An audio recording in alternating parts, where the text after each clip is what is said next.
Hi hello ನಮಸ್ಕಾರ. ನಾನು ನಿಮ್ಮ ಮನೆ ಮಗ ಮಂಜುನಾಥ್ ಭಟ್ ಮಾತಾಡ್ತಿರೋದು MNB ಕೇಟ್ರಿಂಗಿಂದ. ಒಂದು ಹೊಸ ಪ್ರಯತ್ನ ಮಾಡ್ತಿದ್ದೀನಿ, ಸಪೋರ್ಟ್ ಮಾಡಿ. ಇವತ್ತೊಂದು ಸಿಂಪಲ್ಲಾಗಿ ವೆಜಿಟೇಬಲ್ ಪಲಾವ್ ಹೆಂಗೆ ಮಾಡೋಣ ಅಂತ ನೋಡ್ಕೊಬರೋಣ. ಫಸ್ಟಿಗೆ ತರಕಾರಿಗಳೆಲ್ಲ ರೆಡಿ ಮಾಡ್ಕೋಬೇಕು. ನಿಮ್ಮ ಇಷ್ಟ ಬಂದಿದ್ದ ತರಕಾರಿಗಳು ಹಾಕೋಬೋದು, ಏನೂ ತೊಂದರೆ ಇಲ್ಲ.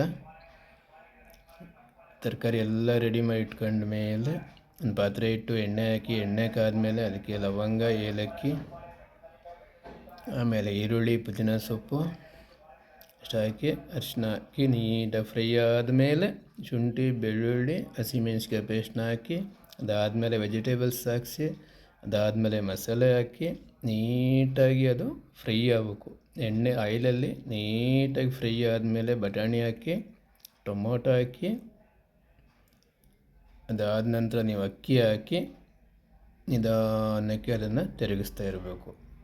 ನಿಧಾನಕ್ಕೆ ಬೇಯಬೇಕು. ಆವಾಗ ಒಂದು ಹಂತಕ್ಕೆ ಬರ್ತವೆ. ಒಂದು ಹಂತ ಆದಮೇಲೆ ಅದನ್ನು ಏನು ಮಾಡಬೇಕು, ದಮ್ ಮಾಡಬೇಕು.